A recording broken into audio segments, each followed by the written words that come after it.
Tentukan campuran pemasaran Anda. Strategi pemasaran Anda, yang sering disebut campuran pemasaran, adalah gabungan 4P. Produk, price atau harga, place atau tempat, dan promosi. Usaha Anda akan memengaruhi pelanggan melalui produk, harga, dan saluran distribusi, serta melalui iklan dan promosi penjualan. Pengalaman pelanggan selama interaksi ini akan menciptakan persepsi tentang usaha Anda. Persepsi pelanggan Anda harus sesuai dengan positioning usaha Anda.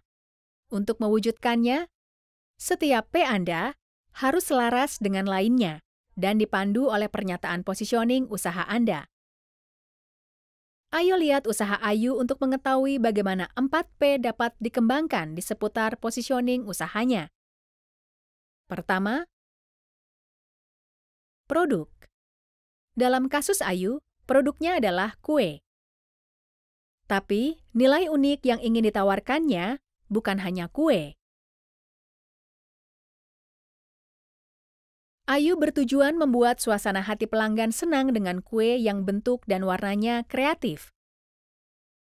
Karena itu, strategi produknya menyediakan kue dengan bermacam-macam bentuk dan warna, serta menyediakan setidaknya satu kue baru setiap minggu. Untuk mengembangkan strategi produk Anda, jawab pertanyaan berikut. Apa yang diinginkan pelanggan dari produk atau layanan Anda? Kebutuhan apa yang dipenuhi produk atau layanan Anda, dan fitur apa dari produk atau layanan Anda yang dapat memenuhi kebutuhan itu? Dan terakhir, apa bedanya produk atau layanan Anda dari pesaing Anda? Kedua, lihat harganya. Karena dia perlu berinvestasi dalam merancang kue kreatif, biaya yang dikeluarkan Ayu lebih tinggi daripada biaya pesaingnya. Artinya, untuk membuat keuntungan yang sama, Ayu harus menjual kue dengan harga lebih tinggi daripada pesaingnya. Kue Ayu menawarkan nilai lebih yang tidak dimiliki orang lain, jadi memberi harga lebih mahal masih dapat ditoleransi. Setelah meriset kesediaan target pelanggan untuk membeli produknya, Ayu memutuskan menambahkan biaya 10% dari harga pasar untuk sebuah kue standar. Perhatikan hal berikut ketika memikirkan strategi penentuan harga Anda. Harga Anda harus mewakili nilai produk atau layanan Anda kepada pelanggan. Artinya, jumlah yang bersedia dibayar pelanggan untuk produk Anda. Jumlah tersebut harus memberi margin yang cukup selain semua biaya yang Anda keluarkan. Mengenakan harga lebih rendah daripada pesaing tidak selalu membuat produk Anda menjadi lebih menarik.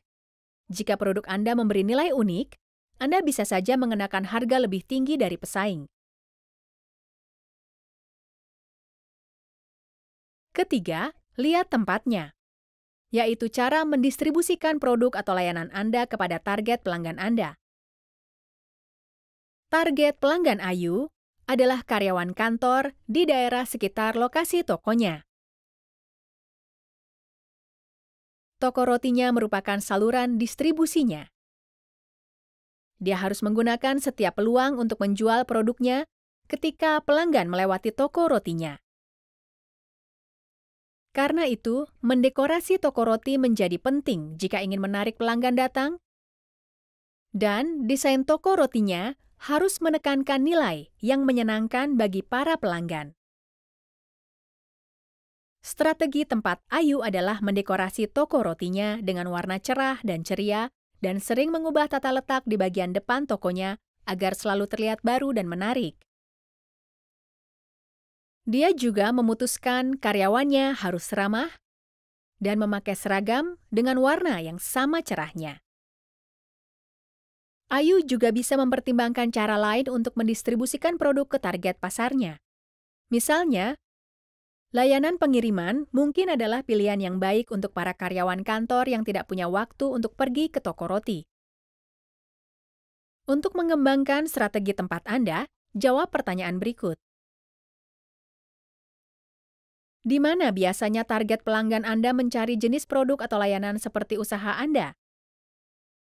Saluran apa yang terbaik untuk mendistribusikannya setelah mengetahui kebutuhan dan perilaku pelanggan? Apa yang dilakukan pesaing Anda? Apa yang bisa Anda pelajari dari mereka? Dan bagaimana Anda dapat menjadi berbeda? Terakhir, mari kita lihat bagian promosi. Promosi adalah bagaimana cara Anda mengomunikasikan kepada target pelanggan Anda tentang usaha Anda. Ayu perlu memastikan bahwa pesan yang dikirimkan kepada pelanggan selalu konsisten dengan positioning usaha. Apakah pesan dalam bentuk brosur, iklan di koran lokal, atau acara lomba membuat kue Anda sendiri, dan lain-lain. Ayu juga harus mempertimbangkan saluran komunikasi mana yang paling efektif untuk menjangkau target pelanggannya. Sebagai contoh, memasang papan pengumuman yang mencolok dan brosur di luar toko roti bisa menarik perhatian pelanggan. Jaringan sosial bisa juga jadi tempat yang baik untuk menjangkau pelanggan yang potensial. Jadi, Ayu bisa mempertimbangkan membuka fanpage dan memasang foto kue-kuenya dengan kutipan yang asik dan memotivasi. Program promosi penjualan harus selaras dengan positioning usahanya dan menekankan manfaat unik produknya. Misalnya, daripada menawarkan diskon promosi, Ayu bisa menawarkan alat tulis lucu yang gratis untuk setiap kali belanja. Untuk mengembangkan strategi promosi Anda, jawab pertanyaan berikut. Di mana dan kapan Anda harus berkomunikasi dengan segmen target? Kapan waktu terbaik untuk mempromosikan usaha Anda kepada mereka? Apa yang dilakukan pesaing Anda? Apa yang bisa Anda pelajari dari mereka dan bagaimana Anda dapat menjadi berbeda? Ayo istirahat dahulu dan periksa apa yang sudah Anda pelajari.